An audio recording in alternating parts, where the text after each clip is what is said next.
Ya, silakan.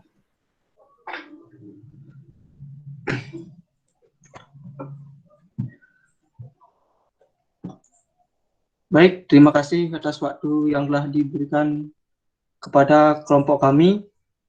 Kami dari kelompok 4 akan mempresentasikan tentang hak asasi manusia.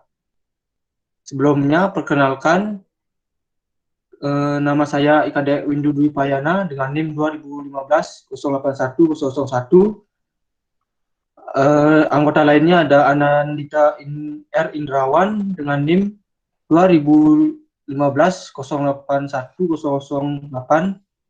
Ada Dewa Ketut Mahendra Putra dengan NIM 2015-1002 dan Iwayan Adi Purwacarita 2015-0101-003. Baik, untuk presentasi hari ini saya akan menjelaskan tentang hak asasi manusia, yaitu mulai dari pengertiannya.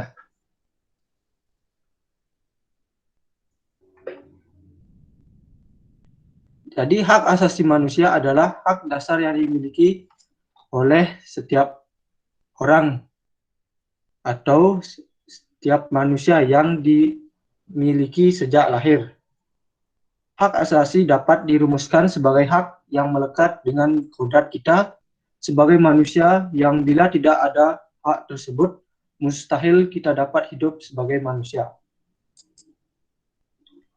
Selanjutnya saya akan menjelaskan tentang sejarah hak asasi manusia.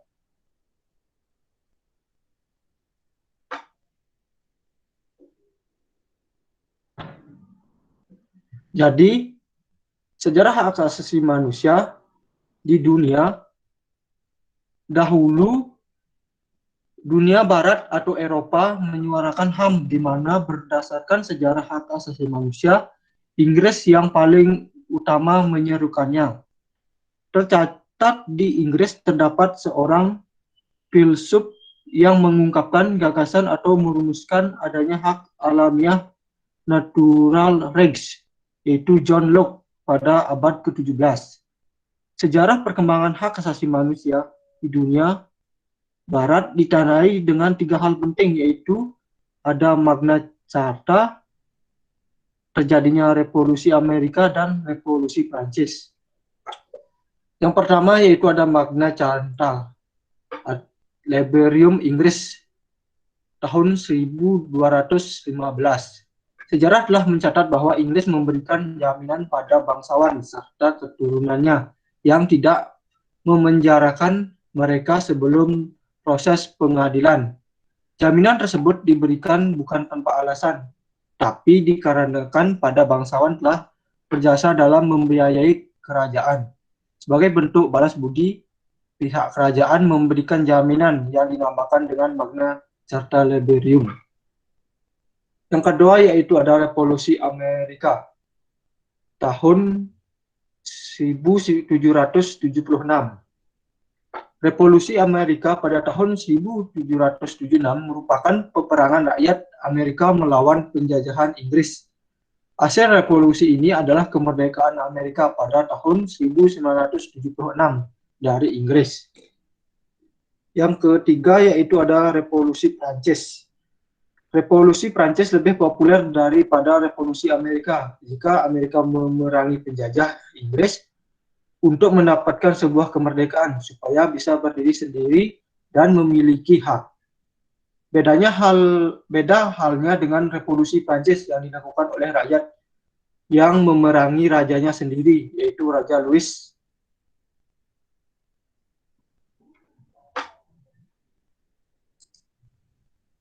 Selanjutnya yaitu sejarah hak asasi manusia di Indonesia. Hak asasi manusia di Indonesia dianggap sakral, diperjuangkan sepenuh jiwa, serta sangat sejalan dengan kehidupan bangsa dan bernegara. Sejarah penegakan HAM di Indonesia pasca kemerdekaan 1945 sampai 1950 merupakan pasca lepasnya Indonesia dari Belanda, beserta secara sah telah merdeka.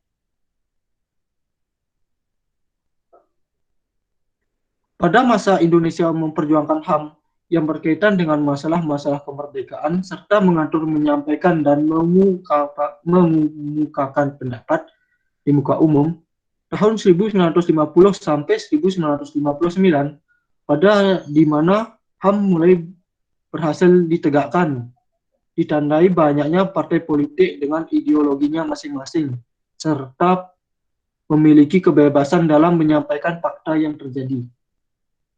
Masa di mana Presiden Soeharto menjabat 30 tahun lamanya, pada masa pemerintahan ini, banyak yang terjadi pelanggaran-pelanggaran HAM, terutama tentang pelanggaran HAM krisis moneter tahun 1998.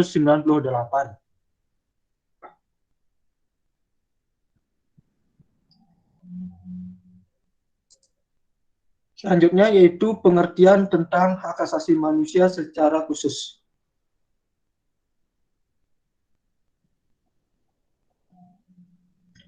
Hak asasi manusia, HAM muncul dari keyakinan manusia itu sendiri bahwasanya semua manusia selaku makhluk ciptaan Tuhan serta sederajat, manusia dilahirkan lepas dan memiliki martabat juga hak-hak yang sama. Bagi dasar itulah manusia mesti diperlakukan secara sama, setimpal dan beradab. HAM bersifat universal, artinya berlaku bagi semua manusia tanpa membeda-bedakan berdasarkan atas ras, keyakinan, suku, dan bangsa. Yang kedua pengertiannya yaitu hak asasi manusia atau HAM adalah hak-hak yang sudah dipunyai oleh seseorang sejak ia masih dalam kandungan. Hak asasi manusia dapat berlaku secara universal. Dasar-dasar HAM yang tertuang dalam Deklarasi Kemerdekaan Amerika Serikat atau Declaration of Independence of USA serta tercantum dalam Undang-Undang 1945 Republik Indonesia seperti yang terdapat pada pasal 27 ayat 1, pasal 28, pasal 29 ayat 2, pasal 31 ayat 1, serta pasal 30 ayat 1.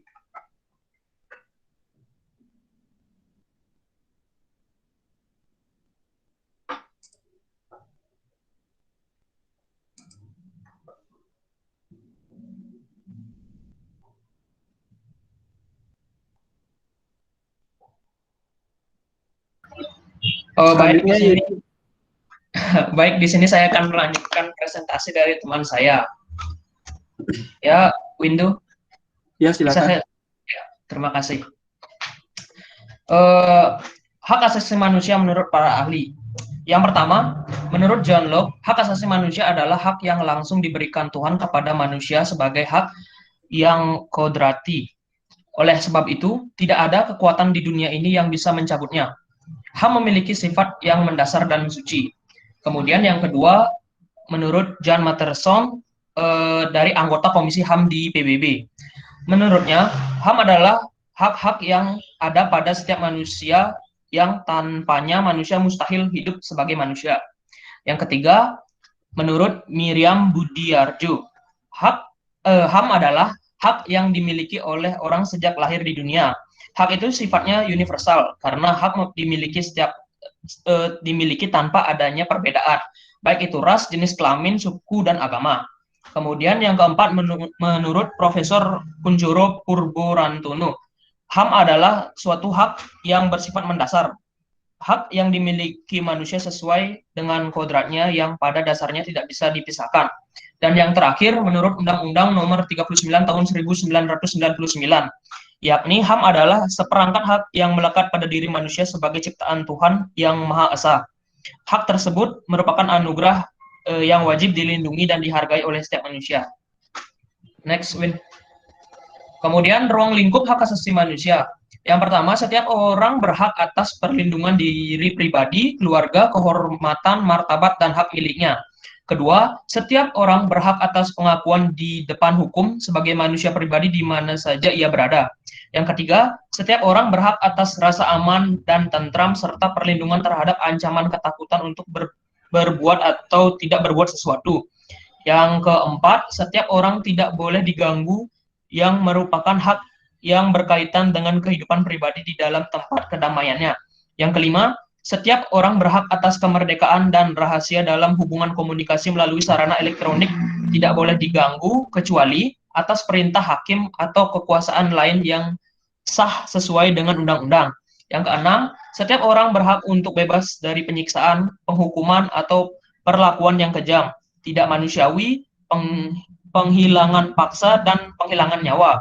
Yang ketujuh, setiap orang tidak boleh ditangkap, ditekan, disiksa, dikucilkan, diasingkan, atau bahkan dibuang secara sewenang-wenang. Dan yang terakhir, setiap orang berhak hidup dalam tatanan masyarakat dan kenegaraan yang damai, aman, dan tentram, yang menghormati, melindungi, dan melaksanakan sepenuhnya hak asasi manusia dan kewajiban dasar manusia sebagaimana diatur dalam undang-undang. Next. Kemudian perkembangan pemikiran hak asasi manusia di Indonesia. Pemikiran HAM di periode sebelum kemerdekaan yang paling menonjol pada Indis Partij adalah hak untuk mendapatkan kemerdekaan serta mendapatkan perlakuan sama, hak kemerdekaan. Sejak kemerdekaan tahun 1945 sampai sekarang, di Indonesia telah berlaku 3 undang-undang dasar dalam 4 periode, yakni yang pertama periode 18 Agustus 1945 sampai 27 Desember 1949 berlaku Undang-Undang Dasar 1945. Yang kedua, periode 27 Desember 1949 sampai 17 Agustus 1950 berlaku Konstitusi Republik Indonesia Serikat. Yang ketiga, periode 17 Agustus sampai 5 Juli 1959 berlaku UUD 1950. Dan yang terakhir, periode 5 Juli 1959 sampai sekarang berlaku kembali Undang-Undang Dasar 1945. Next, Win. Undang-undang yang mengatur tentang hak asasi manusia. Yang pertama, pasal 28A mengatur tentang hak kehidupan. Yang kedua, pasal 28B mengatur tentang hak berkeluarga. Yang ketiga, pasal 28C mengatur tentang hak memperoleh pendidikan. Yang keempat, pasal 28D mengatur tentang kepastian hukum. Yang kelima, pasal 28E mengatur tentang kebebasan beragama. Yang keenam, pasal 28F mengatur tentang komunikasi dan informasi. Dan yang terakhir, pasal 28G tentang kesejahteraan dan jaminan sosial. Selanjutnya akan dijelaskan lanjut oleh teman saya. Silakan. Baik, selanjutnya saya akan membaca materi tentang ciri-ciri hak asasi manusia. Yang pertama, HAM tidak diberikan kepada seseorang, melainkan merupakan hak semua orang, baik itu hak sipil, politik, ekonomi, sosial, dan budaya. Yang kedua, hak tidak dapat dicabut, dihilangkan, atau diserahkan. Yang ketiga, HAM bersifat hakiki, yaitu hak yang sudah ada sejak manusia dalam kandungan. Yang keempat, HAM sifatnya universal sehingga berlaku pada semua manusia tanpa memandang status, suku, gender, dan perbedaan lainnya. Selanjutnya, next window. Jenis-jenis hak asasi manusia. Yang pertama, hak asasi pribadi atau personal right yang meliputi kebebasan menyatakan pendapat, kebebasan memeluk agama, kebebasan bergerak, dan sebagainya. Yang kedua, hak asasi ekonomi atau property right, yaitu hak untuk memiliki sesuatu, membeli dan menjualnya, serta memanfaatkannya. Yang ketiga, hak asasi hukum untuk mendapatkan perlakuan yang sama dalam hukum dan pemerintahan atau yang disebut right of legal equality. Yang keempat, hak-hak asasi politik atau political right, yaitu hak untuk ikut serta dalam pemerintahan, hak pilih atau memilih dan dipilih dalam pemilihan umum, hak mendirikan partai politik, dan sebagainya. Yang kelima, hak-hak asasi sosial dan kebudayaan atau social and culture right, misalnya hak untuk memilih pendidikan, mengembangkan kebudayaan, dan sebagainya. Dan yang terakhir, hak asasi peradilan untuk mendapatkan perlakuan tata cara peradilan dan perlindungan atau procedural right, misalnya peraturan dalam hal penangkapan, penggeledahan, peradilan, dan sebagainya. Next. Contoh-contoh kasus pelanggaran HAM di dunia. Yang pertama, rezim Benito Mussolini di Italia. Rezim otoriter pernah berkuasa di Italia sejak tahun 1924. Aktor utamanya adalah Benito Mussolini, pemimpin paham fasisme di Italia. Mussolini memerintah di Italia dalam periode 1924 sampai 1943. Selama 19 tahun dalam masa pemerintahannya, ia dikenal sebagai seorang pemimpin otoriter dan tidak segan membunuh orang-orang yang tidak sepaham dengannya. Kekejaman Mussolini ini berlaku kepada siapapun tanpa pandang bulu. Yang kedua, rezim Adolf Hitler di Jerman. Adolf Hitler dianggap sebagai salah satu pemimpin terkejam yang pernah ada di bumi. Hitler yang merupakan pemimpin Nazi di Jerman pada medio 1930-an terlibat dalam salah satu contoh pelanggaran HAM berat. Ia melakukan banyak kejahatan kemanusiaan seperti menangkap tokoh politik yang menentangnya dan melakukan pembasmian pada orang-orang Yahudi. Yang ketiga, konflik Israel dan Palestina. Sengketa Israel dan Palestina menjadi salah satu konflik berkepanjangan. Hal ini bermula ketika Israel memperluas wilayahnya dengan menguasai sebagian besar wilayah Palestina. Dengan membantu Amerika Serikat, Israel beberapa kali melancarkan serangan ke wilayah Palestina. Ratusan ribu warga Palestina termasuk anak-anak, wanita, bahkan relawan dari negara lain menjadi korban akibat konflik ini. Dunia pun mengutuk tindakan Israel terhadap tindakan sewenang-wenang Israel masih berlanjut hingga saat ini. Yang keempat, perang sipil di Bosnia. Perang sipil antara Bosnia dengan Serbia terjadi di periode 1992 sampai 1995. Setelah pecahan negara Yugoslavia, dalam perang itu terjadi pembunuhan massal terhadap sekitar 800 warga muslim Bosnia yang bermukim di kota Srebrenica yang didominasi warga muslim Bosnia. Hal ini sempat menimbulkan reaksi keras banyak negara. Kasus ini menjadi salah satu kasus pelanggaran HAM berat. Bahkan dua orang yang berperan besar di perang itu yakin Slobodan Milošević, Radovan Karadzic, dan Ratko Mladic sudah disebut ke pengadilan HAM dunia di Belanda. Yang kelima, kasus apartheid di Afrika Selatan. Kasus HAM khusus apartheid atau perbedaan ras dan warna kulit terjadi sekitar tahun 1960 ketika rezim apartheid yang didominasi orang-orang kulit putih berhasil menguasai pemerintahan di Afrika Selatan. Mereka kemudian melakukan kebijakan-kebijakan yang merugikan warna kulit hitam hingga menimbulkan banyak korban jiwa.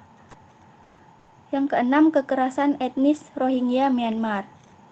Situs Myanmar Times pada Maret 2018 mempublikasikan pernyataan Dewan HAM PBB yang menyebut adanya pelanggaran HAM yang dilakukan oleh aparat keamanan Myanmar. Tudingan itu berdasar bukti temuan sejumlah keburunan massal pada Februari 2018, tindak perkosaan terhadap perempuan etnis Rohingya, pembakaran rumah-rumah penduduk, dan pencabutan hak-hak dasar etnis Rohingya seperti disaksikan oleh sejumlah komisi penasehat pada 2017. Selanjutnya, next window. Contoh-contoh pelanggaran HAM di Indonesia. Pertama, kasus pembakaran misterius atau Petrum tahun 1982 sampai 1985. Penembakan misterius atau sering disingkat Petrus alias Operasi Kluit adalah operasi rahasia yang digelar mantan Presiden Soeharto dengan dalil mengatasi tingkat kejahatan yang begitu tinggi. Operasi ini secara umum meliputi operasi penangkapan dan pembunuhan terhadap orang-orang yang dianggap mengganggu keamanan dan ketentraman masyarakat, khususnya di Jakarta dan Jawa Tengah. Pelakunya tak jelas, tak pernah tertangkap, dan tak pernah diadili. Hasil dari operasi Kluit ini sebanyak 532 orang tewas pada tahun 1983. Dari jumlah itu 367 orang antaranya tewas akibat luka tembakan. Kemudian pada tahun 1984 tercatat 107 orang tewas, di antaranya 15 orang tewas ditembak. Setahun kemudian pada 1985 tercatat 74 orang tewas, 28 diantaranya tewas ditembak. Korban tembakan misterius ini selalu ditemukan dalam kondisi tangan dan lehernya terikat. Sebagian besar korban juga dimasukkan ke dalam karung yang ditinggal di pinggir jalan, di depan rumah atau di belakang, dibuang ke sungai, lautan, hutan, dan kebun. Yang kedua, tragedi Semanggi dan kerusuhan Mei 1998. Pada 13-15 Mei 1998, terjadi kerusakan masif yang terjadi hampir di seluruh sudut tanah air. Puncaknya di ibu kota Jakarta.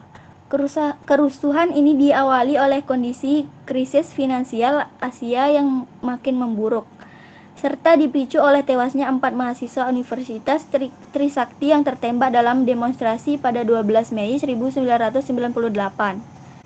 Dalam proses hukumannya, Kejaksaan Agung mengatakan kasus ini bisa ditindaklanjuti jika ada rekomendasi dari DPR ke Presiden.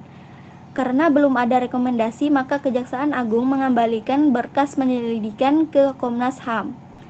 Namun, belakangan Kejaksaan Agung beralasan kasus ini tidak dapat ditindaklanjuti karena DPR sudah memutuskan bahwa tidak ditemukan pelanggaran HAM berat. Dalil lainnya, Kejaksaan Agung menganggap kasus penembakan Trisakti sudah diputus oleh pengadilan militer pada tahun 1999 sehingga tidak dapat diadili untuk kedua kalinya. Yang ketiga, kasus terbunuhnya aktivitas HAM Munir Said Talib. Munir ditemukan meninggal di dalam pesawat jurusan Jakarta Amsterdam pada 7 September 2004. Saat itu, ia berumur 38 tahun. Munir adalah salah satu aktivis HAM paling vokal di Indonesia.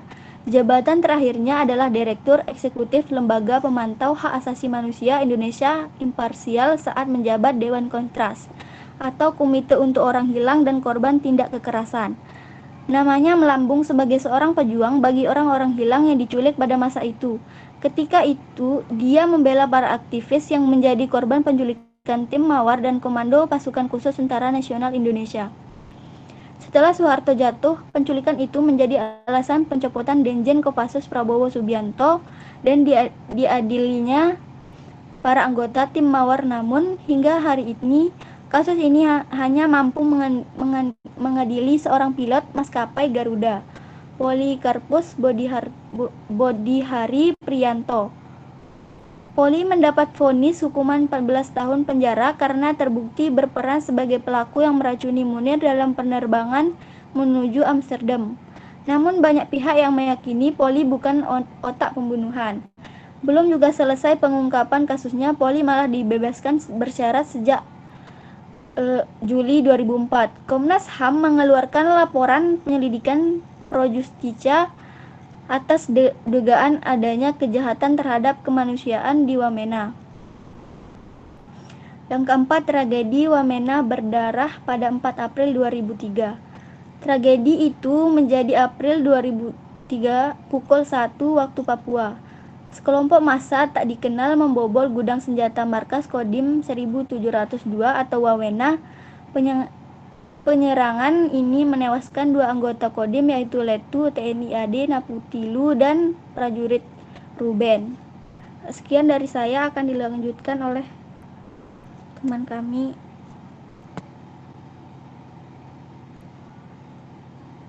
Baik, saya akan melanjutkan materi berikutnya. Penyelesaian kasus pelanggaran hak asasi manusia. 1. Sistem hukum penyelesaian pelanggaran hak asasi manusia atau HAM berat melalui Mahkamah Pidana Internasional. Mahkamah Pidana Internasional didirikan berdasarkan Status Roma 1998 yang disetujui oleh 120 negara pada tanggal 17 Juli 1998.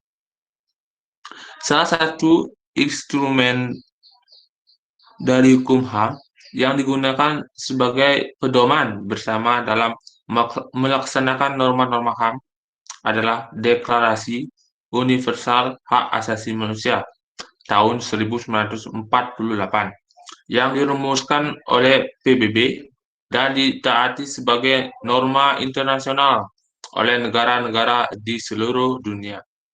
Yang kedua, berdasarkan pasal 13 Statuta Roma 1998, Mahkamah Pidana Internasional melaksanakan yurisdiksinya apabila 1. Kasus dilimpahkan kepada penuntut umum oleh negara pihak. 2. Kasus dilimpahkan kepada penuntut umum oleh Dewan Keamanan PBB. 3. Penuntut umum diberi inisiatif melalui penyelidikan pro priomatu. Next.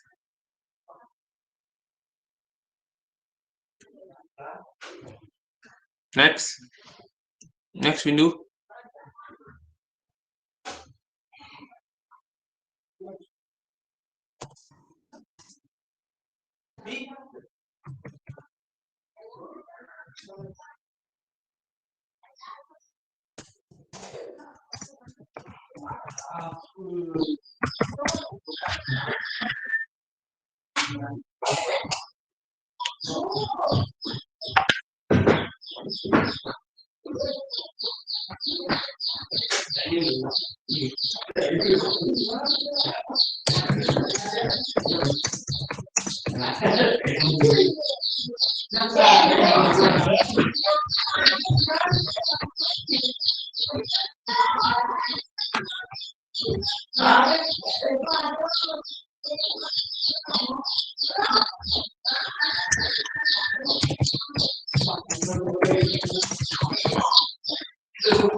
Tiga, sistem hukum penyelesaian pelanggaran hak asasi manusia atau HAM berat melalui Mahkamah Pidana Internasional didasarkan dengan Statuta Roma 1998 dengan tahapan-tahapan yaitu pra-peradilan, penyelidikan, acara, pemeriksaan sementara, peradilan, pembuktian, dan putusan. Sementara upaya hukum yang dapat ditempuh berdasarkan Statuta Roma 1998 adalah banding dan peninjauan kembali. 4. Dalam rangka penegakan HAM, pemerintah Indonesia salah satu persoalan yang masih mengganjal selama bertahun-tahun adalah penyelesaian kasus-kasus pelanggaran hak asasi manusia di Indonesia. Yang terakhir, lembaga studi dan advokasi masyarakat menilai pemerintah Indonesia belum secara serius menjalankan kewajiban konstitusionalnya dalam melindungi segenap bangsa Indonesia dari berbagai tindakan diskriminatif. Next. Selanjutnya, berdasarkan hal-hal tersebut, ELSAM mendorong sejumlah langkah-langkah berikut. 1.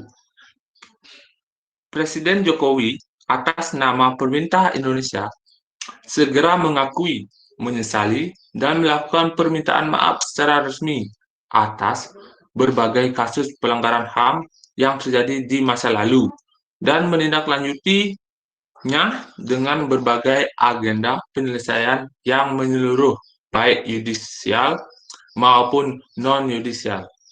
2. Presiden segera menindaklanjuti komitmen dan rencana pembentukan Komisi Kebenaran dan Rekonsiliasi sebagai bagian dari upaya penyelesaian. Hal ini penting untuk memastikan adanya proses pengungkapan kebenaran dan juga pemulihan yang efektif bagi korban dan atau keluarganya. 3. Presiden selaku pemimpin tertinggi pemerintah harus memastikan Jaksa Agung untuk bekerja sesuai dengan mandatnya dengan mengacu pada prinsip-prinsip negara hukum, the rule of law, untuk menindaklanjuti berbagai hasil penyelidikan Komnas HAM. Hal ini juga termasuk mendorong adanya konsolidasi di antara institusi negara dan pemangku kepentingan lainnya, seperti Komnas HAM, Komnas Perempuan, Lembaga Perlindungan Saksi dan Korban, dan masyarakat sipil dalam upaya mempercepat penyelesaian kasus-kasus pelanggaran HAM berat masa lalu. 4. Perlunya membentuk kebijakan pemulihan yang menyeluruh dan efektif, khususnya di tingkat nasional, dan juga termasuk mendorong pemerintah daerah untuk mengeluarkan kebijakan pemulihan korban sesuai dengan mandat yang diatur dalam peraturan perundang-undangan. Next. Di lingkungan masyarakat luas, upaya penegakan HAM dapat dilakukan antara lain. 1. Tidak mengganggu ketertiban. 2. Saling menjaga dan melindungi harkat dan martabat manusia. 3. Menghormati keberadaan masing-masing. 4. Berkomunikasi dengan baik dan sopan. Yang terakhir, ikut membantu terselenggaranya masyarakat yang hidup berdampingan secara damai, saling menyayangi tanpa membedakan agama, ras, keturunan, dan pandangan politik, serta kelompok besar tidak memaksakan kehendaknya terhadap kelompok kecil dan sebaliknya. Next. Kita sebagai warga negara Indonesia wajib mendukung adanya upaya penegakan HAM yang dilakukan oleh lembaga-lembaga pelindungan HAM. Dukungan tersebut dapat ditunjukkan antara lain dengan sikap 1. Menghormati dan melaksanakan instrumen HAM. 2. Membantu terlaksananya program penyuluhan hak asasi manusia. 3. Mendengarkan dan melaksanakan materi penyuluhan hak hukum dan HAM. 4. Ikut aktif mensosialisasikan hukum dan HAM. 5. Menghargai hak-hak hukum kaum perempuan. Yang terakhir, membantu terlaksananya perlindungan hak anak. Next. Kesimpulan dari hak asasi manusia atau HAM adalah hak-hak dasar yang dimiliki oleh manusia sesuai dengan kiprahnya. Setiap individu mempunyai keinginan agar HAM-nya terpenuhi. Tapi satu hal yang perlu kita ingat bahwa jangan pernah melanggar atau menindas HAM orang lain. HAM setiap individu dibatasi oleh HAM orang lain.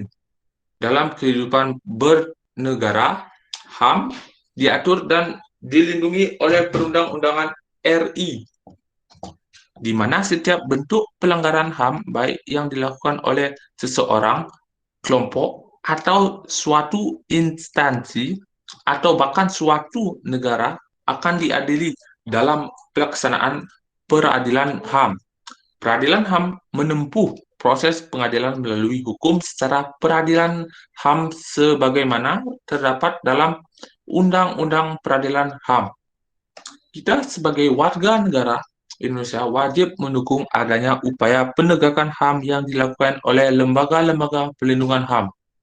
Dukungan tersebut dapat ditunjukkan antara lain dengan sikap ikut membantu terselenggaranya masyarakat yang hidup berdampingan secara damai, saling menyayangi tanpa membedakan agama, ras, keturunan, dan pandangan politiknya, serta kelompok besar tidak memaksakan kehendaknya terhadap kelompok kecil dan sebaliknya. Next.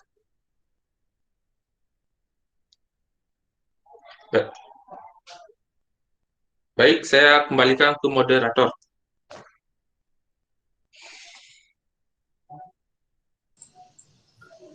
Baik, terima kasih. Sekian presentasi dari kelompok kami. Selanjutnya kami buka sesi tanya jawab. Untuk sesi pertama, saya akan membuka untuk 3 penanya. Kami persilakan. Izin bertanya. Yang pertama ada Nimade Suci Ari Ariwiriani. Selanjutnya Baik. siapa? Izin bertanya. Yang kedua ada Trisna Priyandana. Selanjutnya. Izin bertanya. Yang ketiga ada Putu Yoga. Baik, saya awali dengan pertanyaan dari Nimade Suci. Baik, terima kasih atas waktunya. Perkenalkan, nama saya Nimade Suci Ari Ayuryantini. Di sini saya ingin bertanya, apakah HAM tersebut masih berlaku ketika kita ingin menyelamatkan diri dari kejahatan? Misalnya, kita ingin dibegal, namun dengan keadaan mendesak, kita menyelamatkan diri dengan cara menusuk atau membunuh si begal tersebut. Menurut kelompok kalian, apakah hal tersebut termasuk melanggar HAM? Sekian, terima kasih. Apakah dapat dimengerti? Kurang jelas, terakhirnya bisa diulang. Baik, saya ulang ya.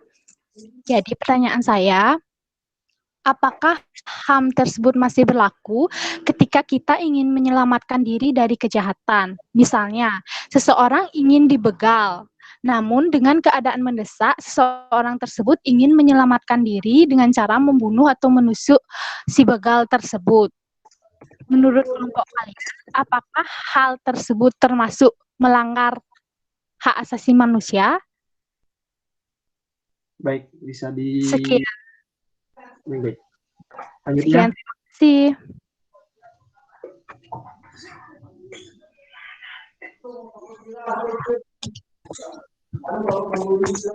Baik, penanya selanjutnya.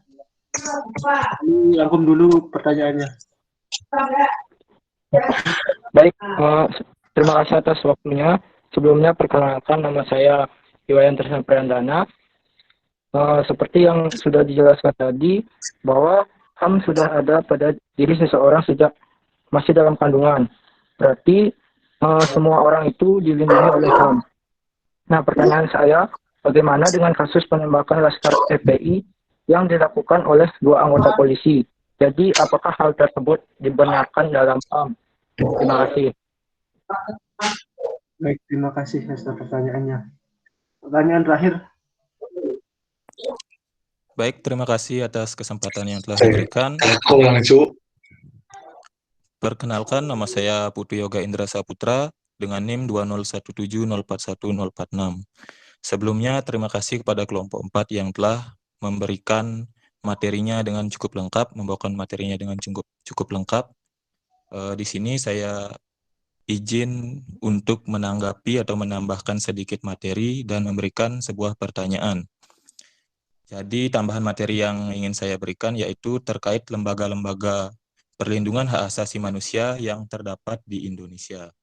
Jadi lembaga-lembaga perlindungan HAM yang terdapat di Indonesia antara lain yang pertama kepolisian, yang kedua kejaksaan, yang ketiga Komnas HAM. Jadi untuk Komnas HAM ini tadi sudah disebutkan pada contoh cara penyelesaian kasus HAM yang pernah terjadi. Selanjutnya ada pengadilan HAM yang terdapat di Indonesia. Kemudian ada Lembaga Bantuan Hukum Indonesia atau YLBHI. Kemudian ada Biro Konsultasi dan Bantuan Hukum Perguruan Tinggi, dan yang terakhir Komnas Anak. Jadi sekian tambahan materi dari saya. Kemudian pertanyaan dari saya yaitu, menurut pendapat kelompok penyaji, apakah HAM di Indonesia saat ini sudah terlaksana dengan baik atau belum? Berikan alasannya. Apakah sudah bisa dimengerti? Baik, Putu Yoga, terima kasih atas tambahan materinya. Dan sama-sama. untuk Wayan Krisna, apakah bisa diulangi pertanyaannya? Soalnya belum jelas. Baik. Jadi seperti yang sudah dijelaskan tadi bahwa HAM sudah ada pada diri seseorang sejak dalam masih kandungan. Berarti semua orang tersebut dilindungi oleh HAM. Nah, pertanyaan saya, bagaimana dengan kasus penembakan Laskar FPI yang dilakukan oleh 2 anggota polisi? Jadi, apakah hal tersebut dibenarkan oleh HAM atau melanggar HAM? Terima kasih. Baik, terima kasih. Kami meminta waktu untuk menjawab pertanyaan dari teman-teman.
Baik, saya akan menjawab pertanyaan dari Nimade Suci.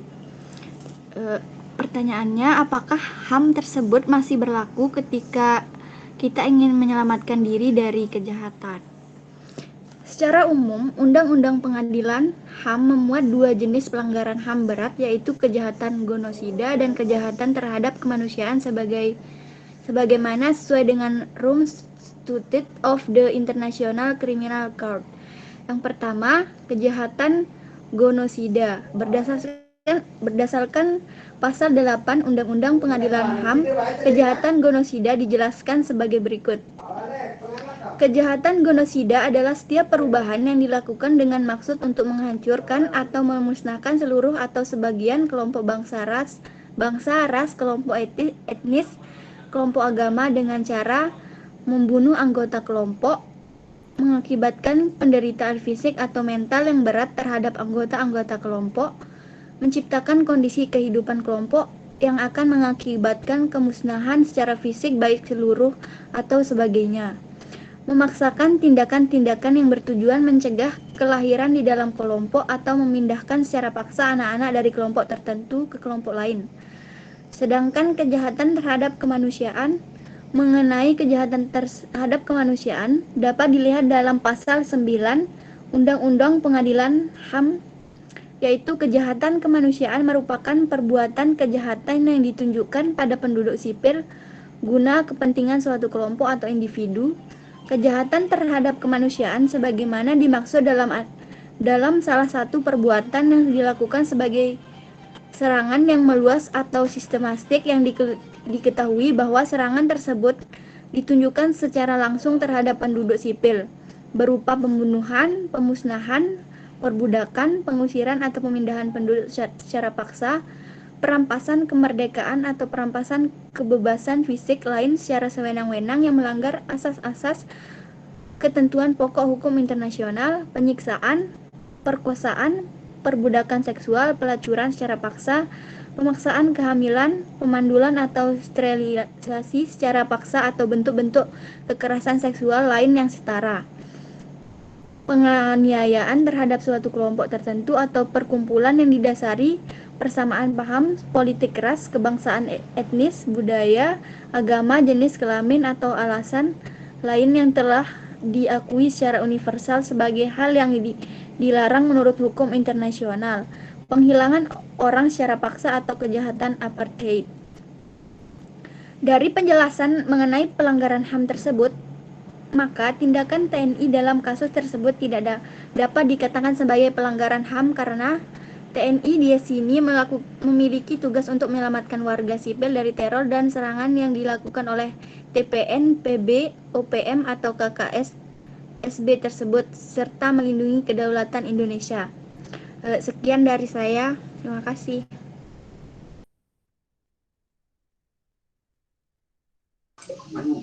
Baik, selanjutnya saya akan menjawab pertanyaan dari Wayan Trisna. Jadi menurut kelompok kami, bahwa pelanggaran yang dilakukan oleh polisi terhadap penembakan 4 dari 6 anggota Laskar FPI merupakan pelanggaran HAM dari penyelidikan awal dari Komnas HAM. Namun itu baru penyelidikan awalnya, bahwa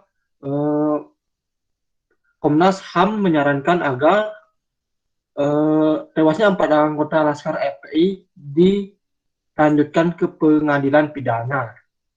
Namun dalam lanjutan kasusnya ini, Komnas HAM atau dibantu juga dengan Polri menemukan bahwa anggota Laskar FPI ini dalam kejadian tersebut, pada waktu kejadian tersebut, memang benar mereka melakukan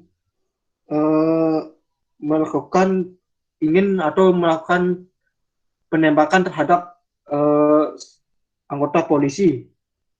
Nah, atas hal tersebut, maka polisi mengambil tindakan untuk menembak anggota Laskar FPI tersebut untuk mengamankan diri polisi tersebut, sehingga menurut kelompok kami, karena FPI sudah menjadi tersangka utamanya, jadi pelanggaran HAM tersebut bisa tidak dianggap melanggar hak asasi manusia. Sekian pendapat dari kelompok kami. Jika ada yang ingin menambahkan, silakan. Saya ingin menanggapi. Baik, silakan.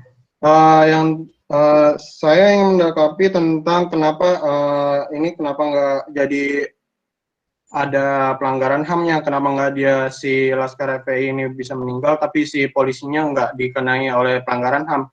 Nah, kalian bisa lihat ke pasal 51, barang siapa melakukan perbuatan untuk melaksanakan perintah jabatan yang diberikan oleh penguasa yang berwenang tidak dipidana. Jadi, polisi ini menjalankan tugasnya sebagai penegak hukum. Nah, apabila dia diserang oleh masyarakat sipil atau enggak mereka bisa menegakkan hukum atau enggak menegakkan secara kekerasan, secara yang baku tembak yang kita bisa dengar di berita.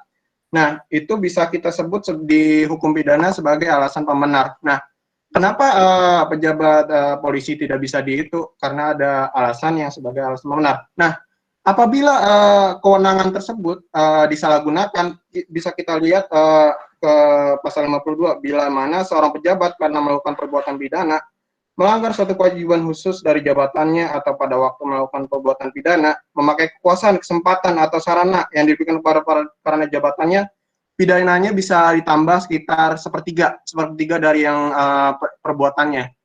Nah, yang dari pertanyaan yang sebelumnya yang tentang apabila kita ini, saya boleh menanggapi yang pertanyaan sebelumnya yang dari Nimade Suci Ari, apakah boleh? Baik, silakan. Tadi agak lupa. Oke.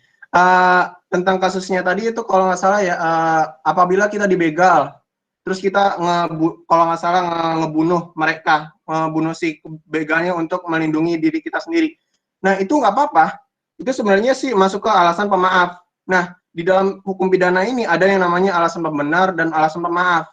Nah, alasan pembenar tadi itu seperti yang saya bilang tadi, yang tentang polisi itu sebagai penegak hukum, dia boleh. Karena itu untuk pembenaran. Nah, pembenaran bahwa dia itu menegakkan untuk penegak hukumnya, karena dia pejabat hukum. Nah, kalau alasan pemaaf, itu karena Ini bisa kita lihat ke alasan pemaaf dalam pasal 49, bisa dilihat di 49. Mungkin kalau ada yang salah bisa dikoreksi lagi ya. Saya dengarkan ya bunyinya ya.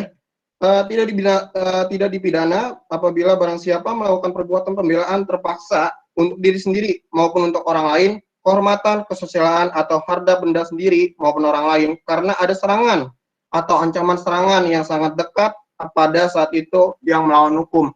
Nah, itu tidak dipidana karena kan kita untuk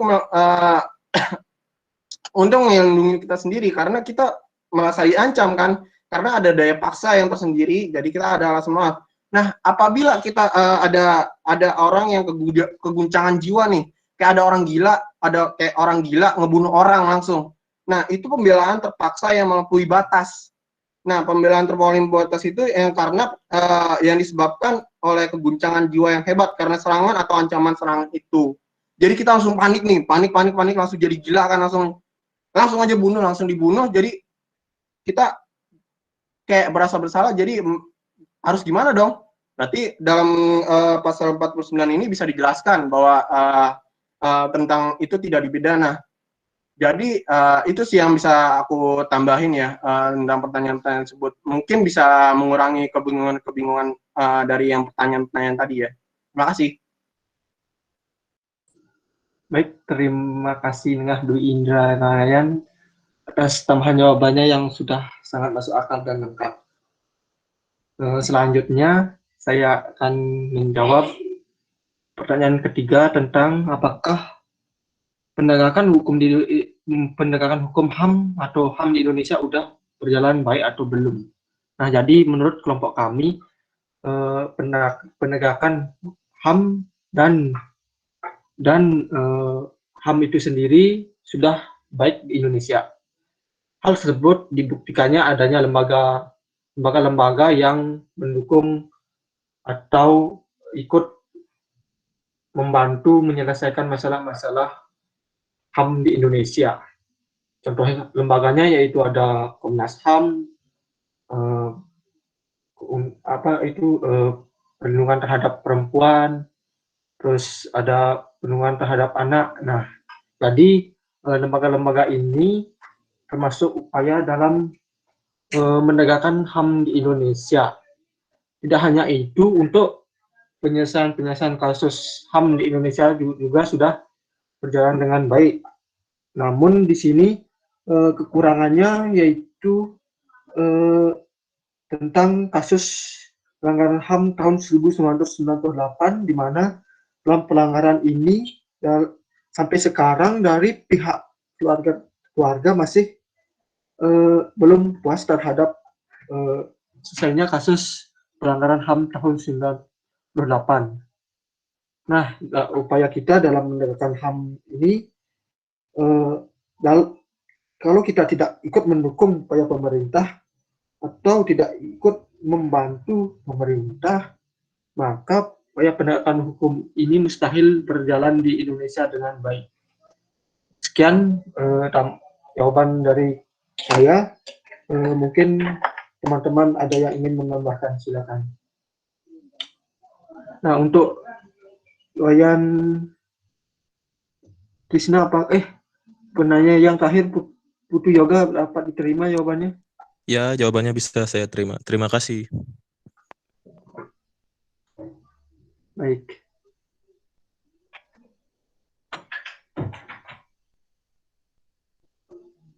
Apakah ada yang ingin menambahkan?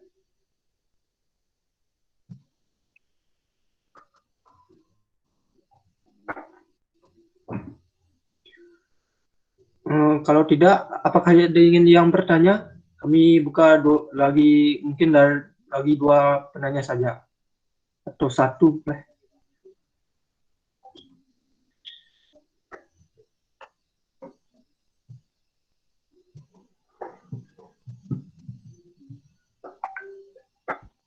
Izin bertanya.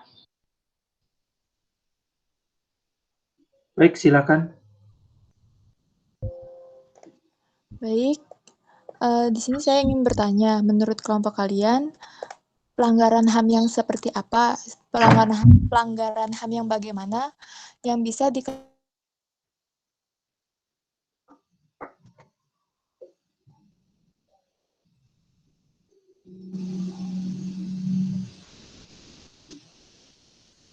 Maaf, suaranya kurang jelas. Bisa diulangi?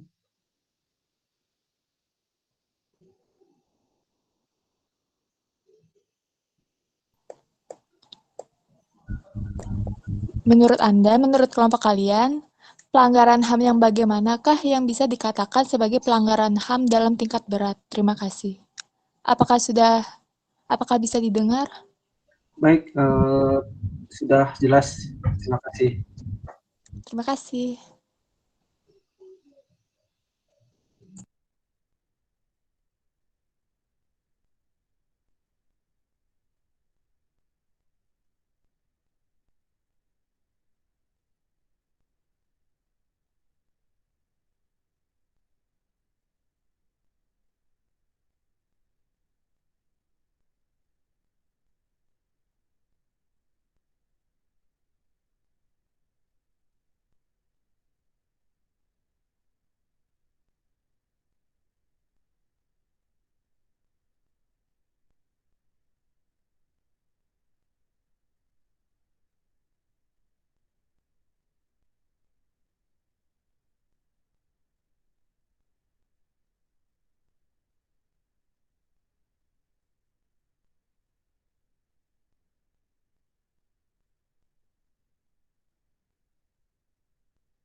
Baik, saya akan menjawab pertanyaan dari Niputu.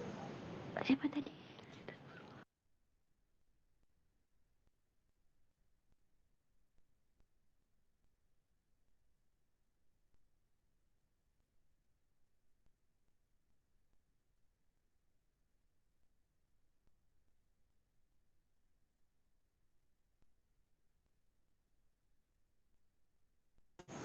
Baik, saya akan menjawab pertanyaan dari Niputu Reni.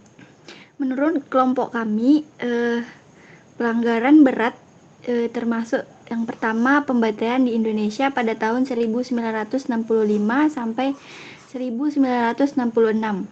Peristiwa ini merupakan pembantaian terhadap orang-orang yang diduga terafiliasi dengan Partai Komunis Indonesia yang menyebabkan sekitar 5.000 hingga 500.000 hingga 3 juta orang tewas. Kasus pelanggaran HAM berat ini hingga kini masih diingat oleh masyarakat Indonesia sebagai peristiwa gerakan 30 September yang dikenal dengan nama GS 30 PKI. Yang kedua, penembakan misterius pada tahun 1982 sampai 1986. Kasus penembakan misterius sering disingkat Petrus merupakan suatu operasi rahasia pada pemerintahan Soeharto tahun 1980-an. Pada waktu itu, Petrus digunakan sebagai media untuk menanggulangi tingkat kejahatan yang begitu tinggi. Yang ketiga, ada pembantaian Talang Sari, Lampung pada tahun 1989. Tragedi Talang Sari 1989 atau peristiwa Talang Sari 1989 merupakan salah satu kasus pelanggaran HAM berat masa lalu yang terjadi pada 7 Februari 1989 di Dusun Talang Sari 3, Desa Raja Basa Lama, Kecamatan Jepara, Kabupaten Lampung Timur. Peristiwa ini berasal dari menguatnya doktrin pada masa pemerintahan Soeharto tentang adanya asas tunggal Pancasila. Soeharto menyebut prinsip tersebut dengan Eka Prasetya Pancakrasa dengan program pedoman penghayatan dan pengalaman Pancasila atau 4P. Yang keempat, ada tragedi Rumoh Gedung di Aceh tahun 1989 sampai 1998. Tragedi Rumoh Gedung adalah sebuah tragedi penyiksaan terhadap masyarakat Aceh yang dilakukan aparat TNI selama masa konflik Aceh 1989 sampai 1998. Yang kelima, ada penembakan mahasiswa Trisakti. Tragedi ini terjadi terhadap mahasiswa demonstran yang menurut Soeharto turun dari jabatannya. Sekian dari saya. Apakah ada yang ingin menanggapi? Baik, di sini saya akan menambahkan jawaban dari Ananita Indrawan. Jadi, jika terjadi pelanggaran HAM berat tersebut, ya artinya yaitu jika adanya pelanggaran HAM berat dapat disimpulkan bahwa tragedi-tragedi yang bisa disebutkan yaitu seperti pembunuhan, penyiksaan, pemerkosaan, perbudakan, dan kejahatan apartheid. Nah, segala bentuk kekerasan yang berakibat pada terancamnya nyawa seseorang atau bahkan menghilangkannya termasuk dalam contoh pelanggaran HAM yang berat. Yang kedua yaitu ada kejahatan genosida. Nah, genosida adalah pembunuhan massal atau pembantaian manusia besar-besaran dan sistematis pada suatu bangsa atau suku tertentu. Nah, jadi kejahatan genosida ini termasuk contoh pelanggaran HAM berat. Nah, sekian tambahan dari jawaban saya. Apakah jawabannya bisa diterima? Baik, terima kasih atas jawabannya. Jawabannya sudah jelas dan bisa diterima. Terima kasih. Baik, sekian presentasi dari kelompok kami. Bila ada salah kata, tadi juga ada kendala-kendala teknis, kami dari kelompok 4 mengucapkan permohonan maaf dan juga mengucapkan terima kasih kepada teman-teman yang sudah mengikuti presentasi dari kelompok kami dengan baik dan berjalan dengan lancar. Sekian dari kelompok kami tutup. Terima kasih.